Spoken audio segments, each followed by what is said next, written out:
My dear students, जैसा कि आप जानते हैं 26 मई को CGPSC मेंस इंग्लिश लैंग्वेज का पेपर आयोजित हुआ था।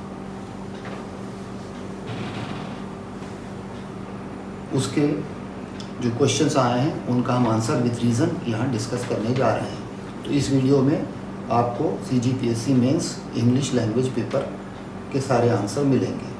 इसमें हम ग्रामर प्लस वोकैब करेंगे, पैसेज और प्रेसी नहीं करेंगे।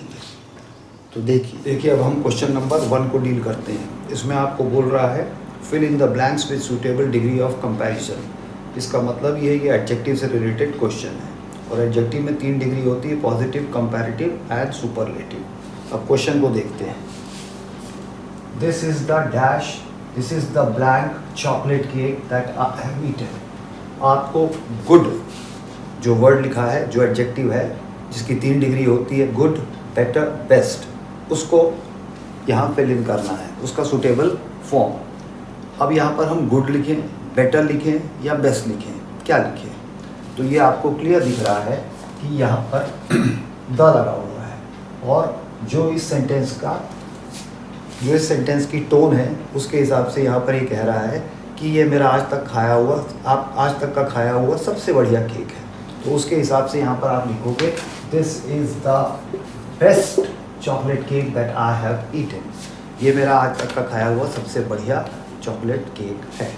दूसरे पे आते हैं। The weather in the beach is blank than in the mountain. Cool आपका एडजेक्टिव है, cool, cooler, coolest, positive, comparative, superlative. जैसा आप जानते हैं जब दो की तुलना होती है तो कंपैरेटिव डिग्री का यूज़ होता है। और इस सेंटेंस में वेदर जो है बीच का वेदर और माउंटेन का वेदर, बीच यानी सी बीच, समुद्र का किनारा, तो कहता है बीच का वेदर और माउंटेन का वेदर, उन दोनों में कंपैरिजन हो रहा है। जब दो में कंपैरिजन होगा तो ऑब्वियसली आपको यहाँ पर कंपैरेटिव डिग्री लेनी पड़ेगी, तो कंपैरेटिव डिग्री आएगी cooler. So your answer will be the weather in the beach is cooler than in the mountain. अब आते हैं नेक्स्ट क्वेश्चन पे। अब इस क्वेश्चन को देखिए, यहाँ आपको पैसिव वॉइस में सेंटेंस को चेंज करना है। दोनों सेंटेंस एक्टिव वॉइस में लिखे हुए हैं, तो जरा डील करते हैं। Someone has lit the fire। अब यहाँ पर लिट जो है वो लाइट यानी जलाना, प्रज्वलित करना। तो लाइट का 3 फॉर्म है, तो उसमें से ये उसका 3rd फॉर्म है। तो लिट, LIT। ये सेंटेंस जो है प्रेजेंट परफेक्ट टेंस का है। Someone has lit the fire। ये आपका हो गया सब्जेक्ट, ये दोनों हो गई वर्ब और ये आपका हो गया ऑब्जेक्ट। अब मेरा जो सेंटेंस बनेगा, अब जो मेरा ऑब्जेक्ट है वो पैसिव में सब्जेक्ट बन जाएगा। तो आपका आंसर आएगा द फायर, क्योंकि ये प्रेजेंट परफेक्ट का एक्टिव है और इसको प्रेजेंट परफेक्ट के पैसिव में ले जाना है, तो आपका आंसर बनेगा the fire has been lit. बस समवन जो है उसको हम लोग वेग सब्जेक्ट मानते हैं और उसके हिसाब से उसको लिखने की ज़रूरत नहीं है। तो हमारा आंसर बनेगा the fire has been lit by someone, understood है, बोलने की ज़रूरत नहीं है, इसलिए हमने लिखा the fire has been lit.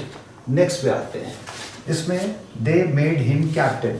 ये जो सेंटेंस है मेड, ये सेकेंड फॉर्म में लिखा गया है, यानी पास्ट सिंपल टेंस है। और पास्ट सिंपल टेंस का पैसिव जब भी बनेगा तो वॉज, वेयर प्लस V3। आपको ये पता ही है कि पैसिव जब भी बनता है तो वर्ब का 3rd फॉर्म आना जरूरी है। अब इसको ज़रा डील करते हैं। यहाँ पर दे, ये आपका सब्जेक्ट हो गया, मेड ये आपकी वर्ब हो गई, दे मेड, हिम आपका ऑब्जेक्ट हो गया और कैप्टन जो है वो ऑब्जेक्ट कॉम्प्लीमेंट है। तो ऐसे वाक्यों का जब भी पैसिव बनेगा तो वो केवल हिम से बनेगा, यानी ऑब्जेक्ट से बनेगा। जो कैप्टन नाम का वर्ड ऑब्जेक्ट कॉम्प्लीमेंट है उससे पैसिव नहीं बन सकता। तो इसका आंसर होगा ही वॉज, पास्ट सिंपल का जो फॉर्मूला है, मेड कैप्टन। बाय देम लिखने की जरूरत नहीं है। तो यहां पर आपका आंसर आ गया दे मेड हिम कैप्टन, इसका आंसर आ गया ही वॉज मेड कैप्टन। अब हम नेक्स्ट क्वेश्चन डील करते हैं, क्वेश्चन नंबर 1 का पार्ट 3। इसमें आपको बोल रहा है चेंज इनटू एक्टिव वॉइस। अब ये जो 2 सेंटेंस दिए गए हैं इनको एक्टिव में लेना है। तो देखते हैं पहला वाला, ये लिखा है I was kept awake by the noise of the traffic. Sentence आपका पास्ट सिंपल टेंस में है, सेंटेंस आपका पास्ट सिंपल टेंस में है। Was were plus V3 past simple tense का पैसिव होता है, इसको आपको एक्टिव में ले जाना है। इसका मतलब यहाँ पर वर्ब का सेकंड फॉर्म आएगा क्योंकि सेंटेंस अफर्मेटिव है। तो देखते हैं क्या बनेगा। इसमें एजेंट कौन है? By the noise of the traffic. अब यही आपका सब्जेक्ट बन जाएगा। यहाँ पर आपका आंसर बनेगा the noise of the traffic, main verb second form, kept me awake. ये आपका आंसर आ गया। आई जो एक्टिव में पैसिव में जिसको आपने सब्जेक्ट बनाया था, अब वो एक्टिव में ऑब्जेक्ट बन जाएगा। सो आपका आंसर आएगा the noise of the traffic kept me awake. Next question पे आते हैं। He was scene plucking the flowers by someone. फिर यहाँ पर एजेंट कौन है? By someone. अब ये आपका एक्टिव में सब्जेक्ट बन जाएगा समवन। फिर आप देखिए वॉज सीन, इसका मतलब ये भी जो सेंटेंस है वो पास्ट सिंपल टेंस का पैसिव है। Was were plus V3, that means past simple tense passive. इसको पास्ट सिंपल के एक्टिव में ले जाना है और वहाँ आपको वर्ब का सेकंड फॉर्म यूज करना पड़ेगा। सो आपका आंसर होगा समवन सॉ हिम क्या करते हुए? Plucking the flowers. यहाँ पर ये प्लकिंग प्रेजेंट पार्टिसिपल है और आपका आंसर बन रहा है someone saw him plucking the flowers. तो ये आपका आंसर हो गया question number 3 part A part B. Next question पे आएंगे पार्ट 4। इन क्वेश्चंस को देखिए। यहाँ पर आपको रिलेटिव प्रोनाउन फिल इन करनी है। This is the girl dash came from Japan. एक आपका सेंटेंस ये हो गया। अब दूसरे सेंटेंस को रिलेटिव प्रोनाउन की मदद से जोड़ेंगे। यहाँ पर ये वर्ब है और वर्ब को उसका ऑब्जेक्ट चाहिए, सब्जेक्ट चाहिए। यहाँ पर वर्ब है, वर्ब को सब्जेक्ट चाहिए। अब आपके पास रिलेटिव प्रोनाउन हु, हुम, हुज, विच, दैट। यहाँ पर विच का कोई यूज़ है नहीं। हु, हुम, हुज, हुज पोजीशन दिखाता है, उसका भी कोई यूज़ नहीं है। अब बचे हमारे पास हु और हुम। हुम ऑब्जेक्ट होता है, हु सब्जेक्ट होता है। उस हिसाब से चूंकि ये वर्ब है, इसको इसका एक्टिव फॉर्म में है, इसको इसका सब्जेक्ट चाहिए और सब्जेक्ट होगा who. So your answer will be this is the girl who came from Japan. Next question. As a university student, you should know dash to use a library very well. यहाँ पर आपको relative adverb डालनी पड़ेगी।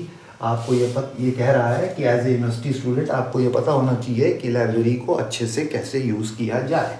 तो manner दिखाने के लिए adverb of manner use की जाती है, जो यहाँ पर आएगी how.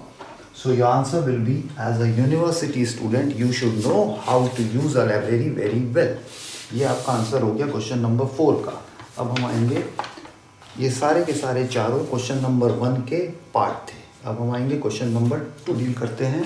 अब आप देख रहे हैं इसमें हमको सूटेबल प्रीपोजिशन फिल इन करना है। जैसे मेरा पहला सेंटेंस है he was advised to abstain dash all alcoholic drinks. abstain का मतलब किसी चीज़ से दूर रहना, to keep away, और abstain के साथ preposition from का प्रयोग होता है। तो यहाँ पर आपका आंसर आएगा abstain from. He was advised to abstain from all alcoholic drinks. Next sentence. It is dangerous to enter the enemy's camp. Enter का मीनिंग ही होता है go into, यानी उसमें प्रीपोजिशन अलग से लगाने की ज़रूरत नहीं पड़ती। तो उस हिसाब से यहाँ पर आपका नो प्रीपोजिशन, इसको ब्लैक छोड़ दीजिए या मैं लिख देता हूँ नो प्रीपोजिशन। नेक्स्ट में आते हैं the man rob me dash my position. Rob जो वर्ब है उसका मतलब होता है लूटना। अब रॉब अगर किसी के द्वारा किया गया तो रॉब बाई, और किसी चीज़ को लूटा गया तो रॉब ऑफ। तो यहाँ पर आपका आंसर आएगा the man robbed me of my possessions. अब जैसा कि इस क्वेश्चन में बोला गया है, हमें यहाँ पर ब्लैंक को फिल करना है सूटेबल कंजंक्शन से। पहला वाला सेंटेंस देखते हैं। Blank is honest nobody trust him. ये जो है सेंटेंस कॉन्ट्रास्ट का है, कॉन्ट्रेडिक्टरी स्टेटमेंट है, विरोधाभासी। यहाँ वो कहना चाहता है कि हालांकि वो ईमानदार है फिर भी कोई उसके ऊपर विश्वास नहीं करता। तो ऐसी स्थिति में आपको यहाँ पर लेना पड़ेगा दो या although. Although he is honest, दो ही इज ऑनेस्ट, यद्यपि वह ईमानदार है। तो जो आपका पहला सेंटेंस होगा दूसरा उसका उल्टा मीनिंग देगा, दूसरा उसका उल्टा रिलेशन दिखाएगा। ऑल्दो ही इज ऑनेस्ट, इस हिसाब से तो उसको सब लोग उस पर ट्रस्ट करना चाहिए, सब लोगों को उस पर ट्रस्ट करना चाहिए, लेकिन कोई उस पर ट्रस्ट नहीं करता, तो विरोधाभासी स्टेटमेंट है। ऐसे स्थिति में आपने लिया although he is honest nobody trust him, हालांकि वो ईमानदार है फिर भी कोई उस पर विश्वास नहीं करता है। नेक्स्ट देखते हैं, ये फिर आपका कोरिलेटिव कंजंक्शन है, पेयर में यूज होगा। नाइदर नॉर, यहाँ पर है neither my brother nor my sister owns a car. उसके बाद नेक्स्ट में आते हैं, I need to work hard, I need to work hard, why, क्यों। अब रीज़न दिखाना है कि मेरे को कड़ी मेहनत करने की ज़रूरत क्यों है, ताकि मैं एग्ज़ाम पास कर सकूं। सो दैट, ये आपका कंपाउंड कंजंक्शन यहाँ पर लगेगा। इसका मीनिंग है ताकि, यहाँ इन ऑर्डर दैट भी लगा सकते हो। I need to work hard so that I can pass the exam, in order that I can pass the exam. दोनों में से आप कोई भी एक कंजंक्शन ले सकते हो जो आपको वहाँ पर रीज़न दिखा रहा है। इसके बाद अगले क्वेश्चन पे आएंगे। अब हम देखते हैं question number 3 part 1 A B C, तीनों हमको सिनोनिम लिखने हैं। पहला वर्ड है एस्ट्रेंज, ये एडजेक्टिव है। एस्ट्रेंज, एस्ट्रेंज वर्ब भी होती है, ये वर्ब का थर्ड फॉर्म एडजेक्टिव के तौर पर यूज़ हो रहा है। वैसे तो इसका मेन मीनिंग यही होता है कि जब हस्बैंड वाइफ में झगड़ा हो जाता है तो जो अलग रहता है उसको कहते हैं एस्ट्रेंज। तो यहाँ पर उस हिसाब से आपका आंसर बनेगा। जो आप लिखोगे यहाँ पर आंसर वो लिख लीजिए।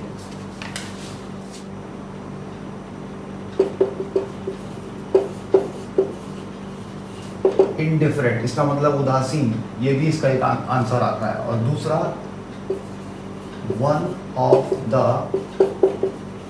Spouse living separately,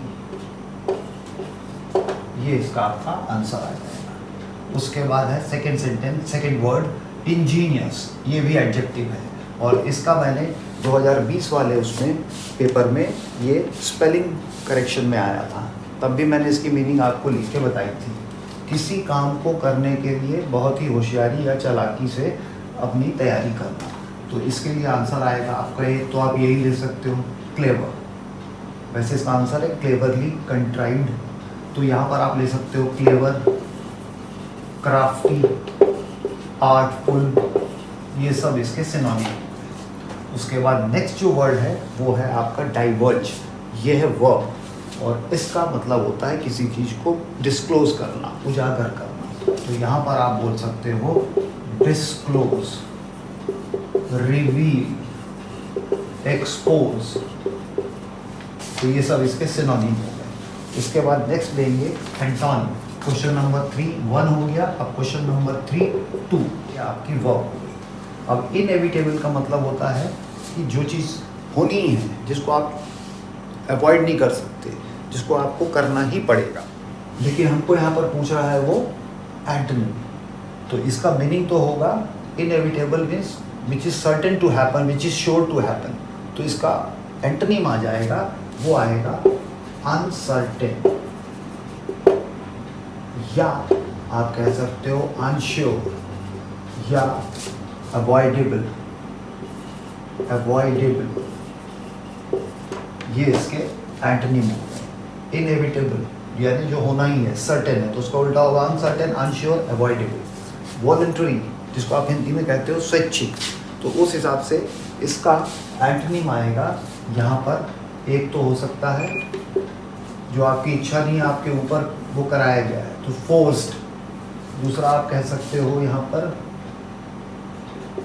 mandatory, compulsory भी बोल सकते हो, वॉलंटरी, तो इसका ये भी एक आंसर हो सकता है।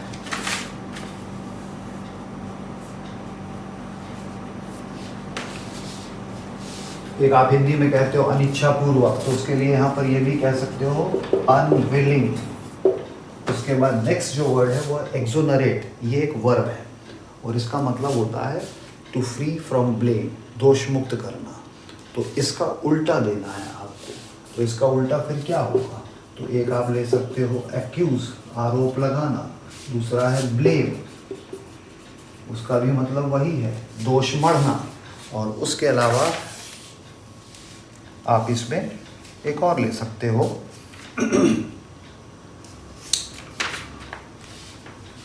कन्विक्ट। हालांकि कन्विक्ट का मतलब होता है दोष सिद्ध हो जाना, कन्विक्ट। तो ये इसके एंटोनिम हो गए। एक्सोनरेट यानी माफ कर देना, अक्यूज यानी आरोप लगाना, ब्लेम यानी भी दोष लगाना, कन्विक्ट यानी भी दोषी ठहराना।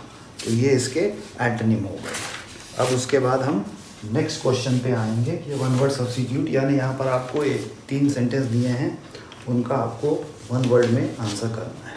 पहला है a person who comes to one country from another to settle. जब कोई किसी दूसरे देश से किसी देश में सेटल होने के लिए आता है, तो ऐसे व्यक्ति को हम इमिग्रेंट कहते हैं। जिस देश में वो आ रहा है उस देश के निवासी उस बाहर से आने वाले व्यक्ति को बोलेंगे इमिग्रेंट, और जहाँ से वो जा रहा है जिस देश से, वहाँ के लोग बोलेंगे एमिग्रेंट। आने वाला इमिग्रेंट, जाने वाला एमिग्रेंट, और दोनों प्रक्रिया माइग्रेशन, सो माइग्रेंट। तो a person who comes to one country from another to settle, immigrant.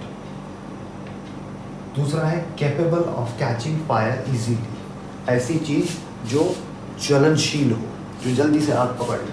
तो इसका आपका आंसर आएगा इनफ्लैमेबल। उसके बाद थर्ड है one who is sympathetic to mankind, जो मानव मात्र से या मानव से प्रेम करता हो, उससे सहानुभूति रखता हो, ऐसे व्यक्ति को हम कहते हैं फिलान्थ्रोपिस्ट।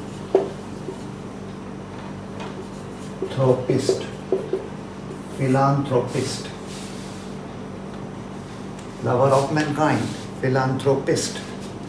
तो ये आपका आंसर हो गया। आइए अब देखते हैं क्वेश्चन नंबर 4 का पार्ट 2। इसमें आपको वो कह रहा है right the meanings of idioms and phrases and frame sentences of your own. इसमें आपको ईडियम्स और फ्रेजेस का मीनिंग भी बतानी है और उसके बाद उसका सेंटेंस बना के दिखाना है। तो पहला इसमें एक वर्ड दिया है लायंस शेयर। लायंस शेयर का मतलब होता है मेजर पार्ट, बड़ा हिस्सा। दूसरा इसमें लिखा है बाई लीप्स एंड बाउंड्स, इसका मतलब है बहुत ज़्यादा तेज़ी से, छलांग लगाते हुए, यूँ कह लो आप समझने के लिए। तो रैपिडली, इंग्लिश में हम बोलेंगे रैपिडली और वेरी फास्ट, वेरी क्विक। उसके बाद थर्ड है bed of roses. Bed of roses ऐसे तो फूलों की सेज हिंदी में बोलते हैं, तो यहाँ पर उसका मीनिंग हो जाएगा ईजी लाइफ, कोजी लाइफ, ये कह सकते हैं अपन। Anything which is easy, bed of roses, easy work, easy life. अब इस पर सेंटेंस बनाते हैं। तो देखिए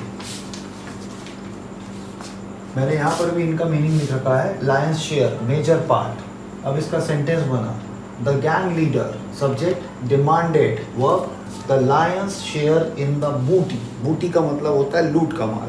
कहने का मतलब है कुछ लुटेरों का ग्रुप है, उनका लीडर लूट के माल में अपना बड़ा हिस्सा मांग रहा था।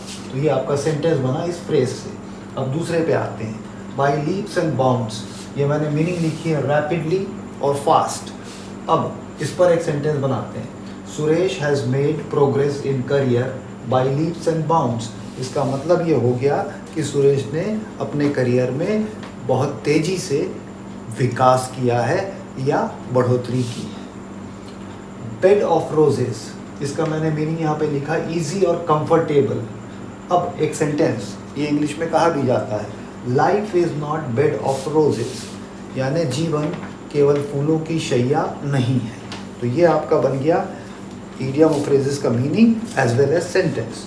ये हो गया क्वेश्चन नंबर 4 का पार्ट 2 फिनिश।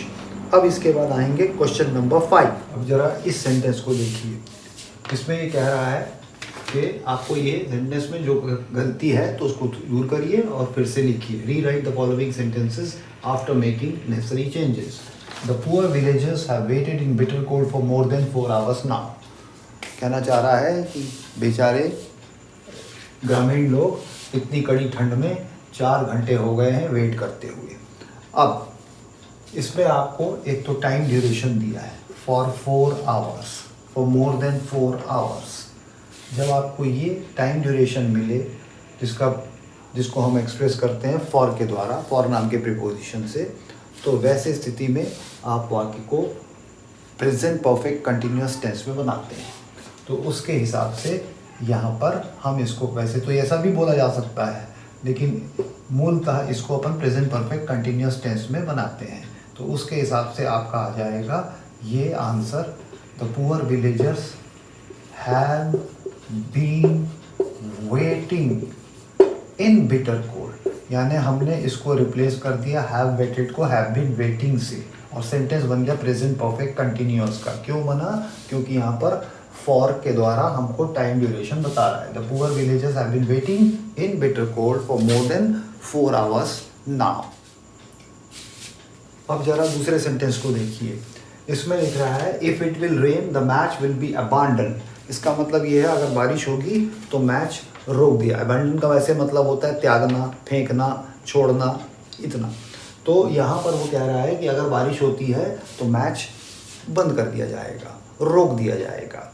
ये कंडीशनल सेंटेंस है, और ऐसे सेंटेंस में जो कंडीशनल वाला क्लॉज होता है, यानी ये इफ इट विल रेन, इसको प्रेजेंट टेंस में लिखना है, और उसके हिसाब से आपका ये आंसर होगा इफ इट रेन्स।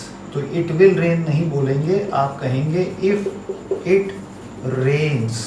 ऊपर वाला आपका पोर्शन गलत था, और नीचे वाला जो आपका इफ वाला जो क्लॉज अप बना वो सही है।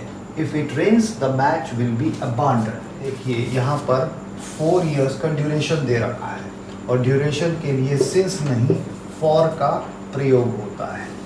दूसरी बात इसको हम चाहते तो प्रेजेंट परफेक्ट कंटिन्यूअस में भी बोल सकते थे, he has been studying French for 4 years, और ऐसा भी अगर बोलते हैं तो भी सही है। मैं दोनों तरीके के वाक्य लिख देता हूँ, he has been studying French for 4 years. He has studied French for 4 years. He has been studying French for 4 years. दोनों तरीके से बोला जा सकता है। अब आते हैं क्वेश्चन नंबर 5 के पार्ट 2 में। अब इसको हमको रीअरेंज करना है। देखिए इसको कैसे रीअरेंज किया जाएगा। सबसे पहले तो इसमें देखिए एक वर्ड दे रखा है बिगेस्ट। ये सुपरलेटिव डिग्री है, और सुपरलेटिव डिग्री ऑफ एडजेक्टिव के साथ आपको द आर्टिकल लगाना होता है।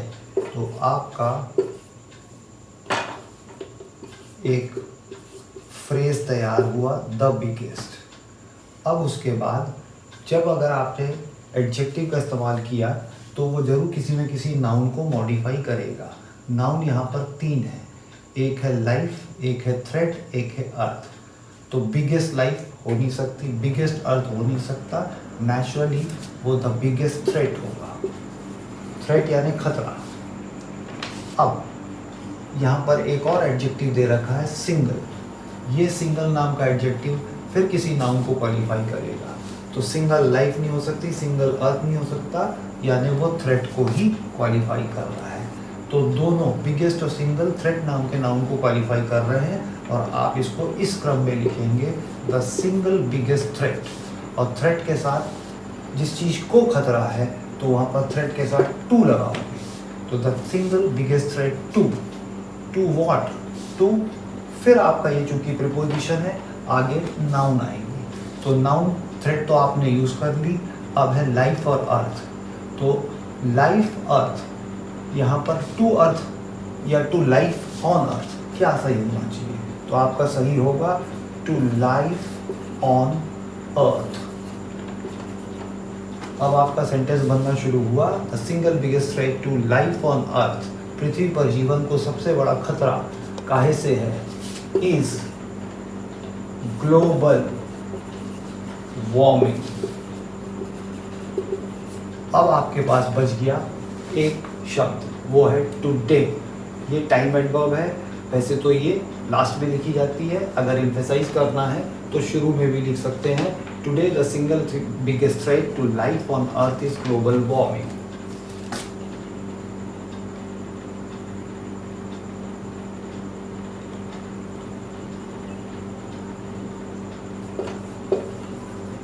ऐसे। इसको एक और तरीके से भी सेंटेंस को बनाया जा सकता है और वो ये है, global warming is the single biggest threat to life on अर्थ।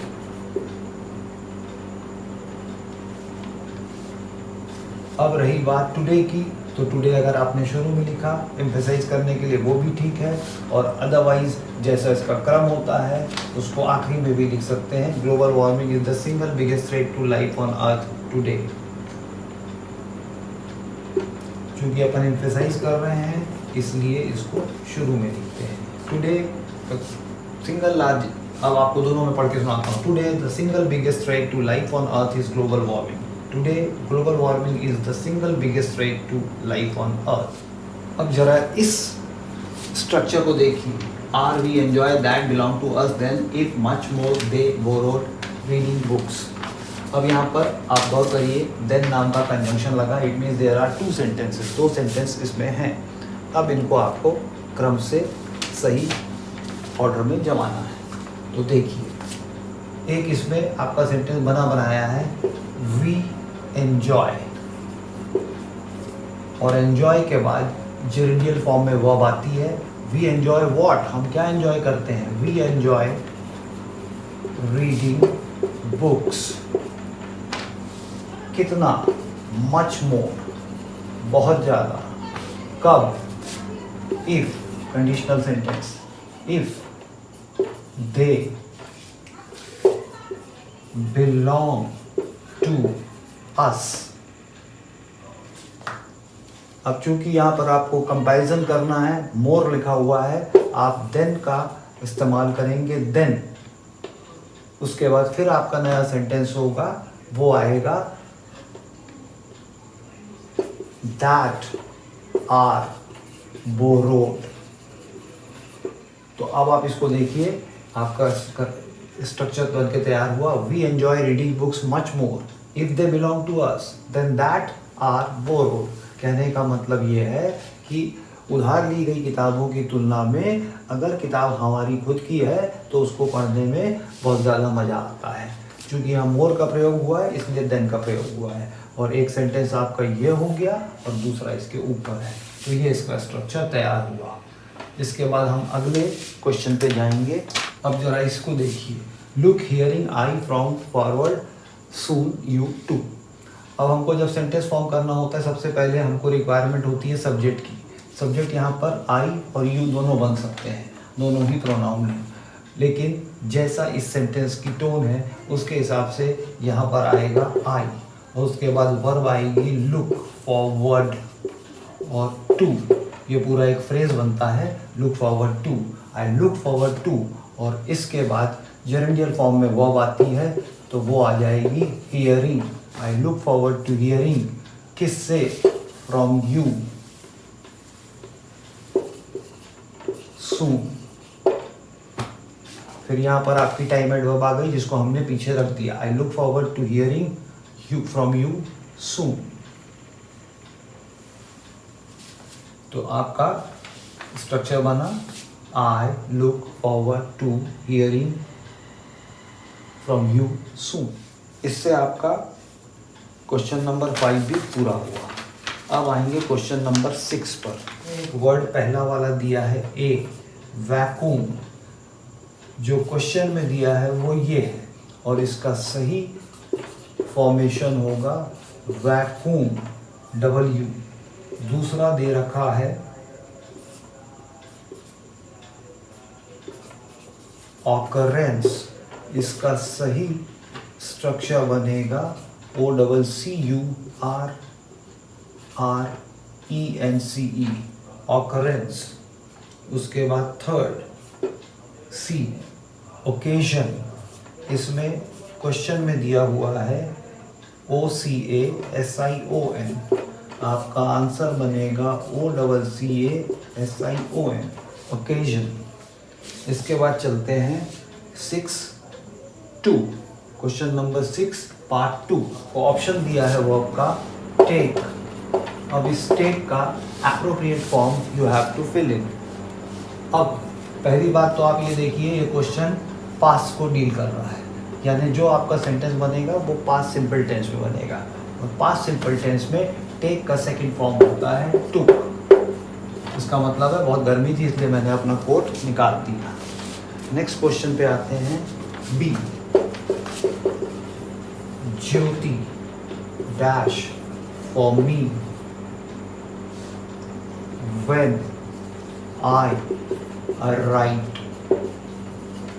इसमें आपको वर्ब का ऑप्शन दिया है वेट, WAIT।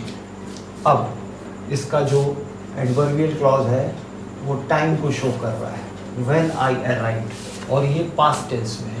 इसका मतलब क्वेश्चन पास्ट टेंस में बनेगा, और पास्ट में भी ये पास्ट कंटिन्यूअस का बनेगा, क्योंकि आपको एक फिक्स टाइम दिया है, उस समय वो एक्शन हो रहा था, तो उसके हिसाब से आपका आएगा Jyoti was waiting for me when I arrived. And the last question C. Sonia blank for a place to live। अब इसमें ऑप्शन दिया है लुक। अब यहां पर लुक का आपको एप्रोप्रिएट फॉर्म भरना है। ये ना पास्ट में जाएगा ना फ्यूचर में जाएगा, क्योंकि ऐसा कोई भी वहां पर टाइम एडवर्ब नहीं है जो इंडिकेट करती हो या पास्ट या फ्यूचर का एक्शन है। ऐसे स्थिति में हम प्रेजेंट में ही इसको डील करेंगे। और जैसा इस सेंटेंस को पढ़ के दिख रहा है, लुक फॉर का मतलब होता है to be in search of something, कुछ चीज़ को खोजना। तो यहाँ पर कह रहा है सोनिया रहने के लिए कोई जगह खोज रही है। उस हिसाब से आपका ये सेंटेंस प्रेजेंट कंटिन्यूअस में बनेगा, Sonia is looking for a place to live। इस तरह आपके लिए ग्रामर और वोकैब के पूरे 38 क्वेश्चन हुए हैं, और मुझे उम्मीद है कि आपको ये आंसर आगे कुछ पढ़ाई करने में गाइड भी करेंगे। Thank you.